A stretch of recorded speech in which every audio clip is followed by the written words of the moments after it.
গোপন খবরের ভিত্তিতে ৪৫ কেজি শুকনো গাঁজা সমেত ২ কারবারিকে আটক করল মেলাঘর থানার পুলিশ। ঘটনা মেলাঘর থানাধীন তকসাপাড়া এলাকায়।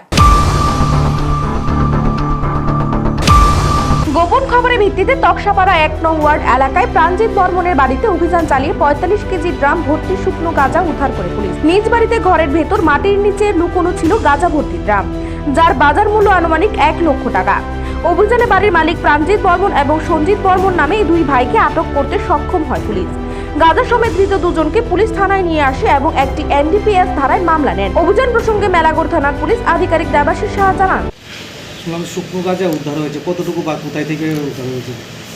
আজকে গোপন খবরের ভিত্তিতে তকসাপাড়া প্রাণজিৎ বর্মনের বাড়ি থেকে আমরা প্রায় ৪৫ কেজি শুকনো গাঁজা উদ্ধার করি মাটির নিচ থেকে। ঘরের ভিতরে মাটির নিচ থেকে শুকনো গাঁজা উদ্ধার করি প্রায় ৪৫ কেজি, এবং এই মামলায় একটা আমরা এনডিপিএস মামলা রেজিস্টার করি এবং দুজনকে অ্যারেস্ট করা হয় এই কেসে। তাদের নামগুলো? তাদের নাম যথাযথ প্রাণজিৎ বর্মন আর আরেকটা ভাইয়ের নাম হচ্ছে গিয়ে সঞ্জিত বর্মন। দুজনের বাড়ি তকসাপাড়া ১ নম্বর ওয়ার্ড, আন্ডার মেলাঘর পিএস। তো তাদের বিরুদ্ধে এনডিপিএস মামলা? হ্যাঁ, এনডিপিএস মামলা নেওয়া হচ্ছে। সোনামুড়া প্রতিনিধি রিপোর্ট, এশিয়ান টাইমস।